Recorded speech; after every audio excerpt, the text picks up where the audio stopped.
Poison is back in fashion, according to William Langley, writing in the Daily Telegraph on the 13th of February this year. He was referring to the case of Lakveer Singh, who was convicted of killing her former lover by putting a plant poison into his curry. I'm John Robertson, and this short video is an introduction to my new book, Is That Cat Dead? And other questions about poison plants. During the time I spent as poison garden warden at the Annick Garden, I spoke to over 100,000 people about poison plants, the facts, fiction and folklore. Many of those people asked questions, and inevitably a lot of the questions were the same.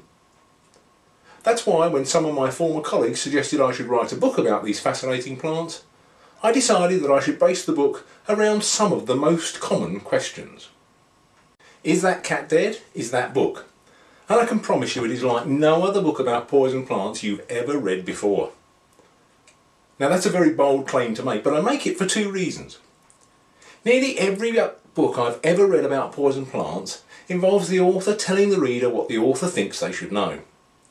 Is That Cat Dead is different because being based on the questions asked thousands of times by thousands of people, it tells the reader what they want to know about these plants and their potential to cause harm.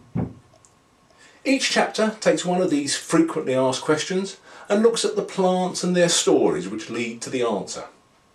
Whether the question is a straightforward request for information like what's the biggest killer, or the jokey, I hope, have you got something undetectable, or the more serious, why don't we buy the poppy crop in Afghanistan, the answers tell us a lot about ourselves as well as giving information about the plants.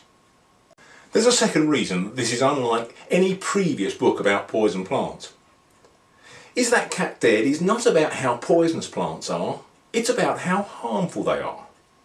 Let me give you one example of what I mean by that. I've got a book in my library which says that you shouldn't bring holly into the house at Christmas because it is poisonous. But millions of people do bring it into the house every year. And in total, going back in time as far as you like, you won't find more than a very few cases of poisoning caused by holly. And I certainly don't know of any fatalities. And it's the same with all the poisonous plants. You'll find it hard to locate more than a handful of cases where accidental ingestion has resulted in death.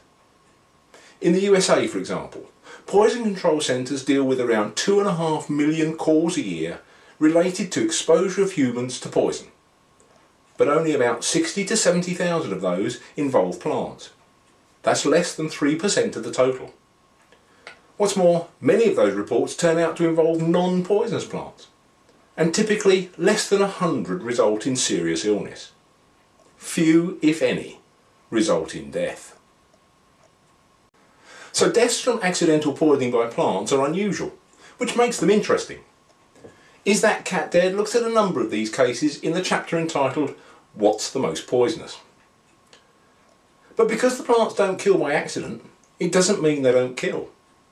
Plants have been used by murderers either in plant form or, in the past couple of centuries, in the form of the extracted poisonous component.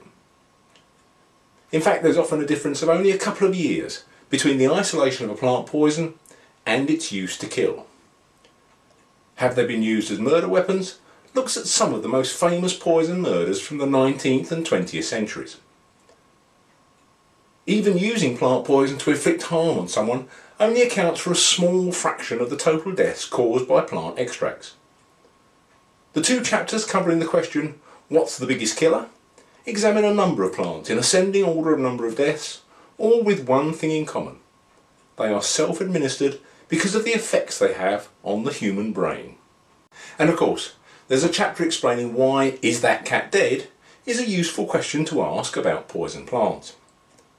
The final chapter, What is Rosemary Doing in a Poison Garden, looks at a plant which many people eat regularly with no effect, and finds that the thing in the garden with the greatest potential for causing harm is the gardener, not the plants.